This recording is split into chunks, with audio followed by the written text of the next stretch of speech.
Отбасының әлеуметтік ауқаты, бала тәрбиесіне, оқу үлгеріміне, бастысы оның денсаулығына тікелей әсер етеді. Өңірде осындай отбасыларда тәрбиеленетін кәмелетке толмаған жеткіншектерге, сонымен қатар көмекке мұқтаж адамдарға және тұрақты мекен-жайы мен жұмыс орны жоқ азаматтарға ағымдағы жылдың ақпанынан бастап қолдау көрсетілуде. Үкіметтік емес ұйымдардың қазақстандық қоғамдағы қызметі игі іс-шараларды өткізумен ғана шектелмейді. Олар әлеуметтік жағдайы төмен отбасыларды қолдап, мүгедектерді сауықтыру ісіне де бір кісідей күш салуда.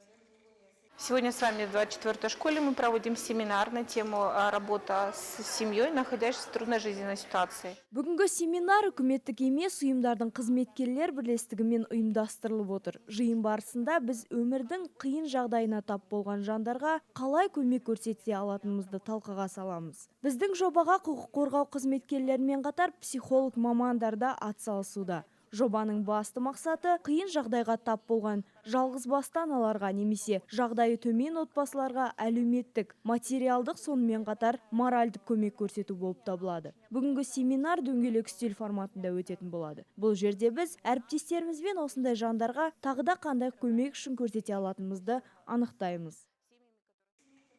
Өзгенің қайғысын жеңілдету адамның қасиетінің ең ұлысы. Басты мақсат біреудің біреуден төмен екендігін көрсету, немесе істеген ісін абырой табу емес, адамдардың жүрегіне имандылық пен мейірімділік, адамгершілік нұрын себу. Бүгінгі ұрпақ алдыңғы аға буынға қарап бой түзейді дейді ұйымдастырушылар.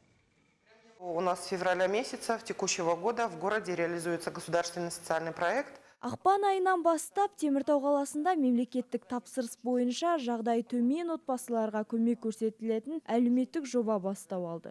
Бүгінгі күнде жоба аяқталуға сәл қалды. Осы уақыт аралығында біз 600-ге жуық отбасын азық-түлікпен қамтамасыз етіп, 300-ден астам әйелге құқықтық көмек көрсеттік. Біздің ұйымға әйелдер түрлі сұрақтармен келіп, көмек сұраған болатын. Олардың барлығына дерлік қолымыздан келген көмекті көрсеттік.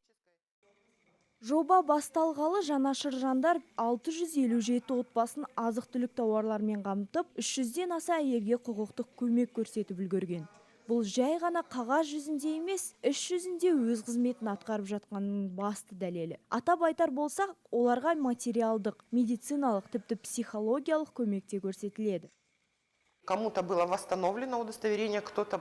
Біздің ұйымға тіпті жеке куәлігін ала алмай жүрген азаматтар да келіп көмек сұраған кездер болды. Олардың барлығына құқықтық көмек көрсетілді. Осылайша біздің ұйымға көмек сұрап келгендер саны күн санап артып келеді. Дегенмен, менің ойымша біз жасап жатқан көмек аздық етеді. Сол себепті осындай жобаларды арттыру қажет деп санаймын. Осылайша үкіметтік емес ұйымдар әлеуметтік көмек көрсету орталығымен жұмыс жасап, жағдайы төмен отбасыларына әлеуметтік және моральды көмек көрсетіп келе жатқанына бірнеше айдың жүзі болды. Игі шара өзгелерге өнеге, кейінгіге ізгі жол.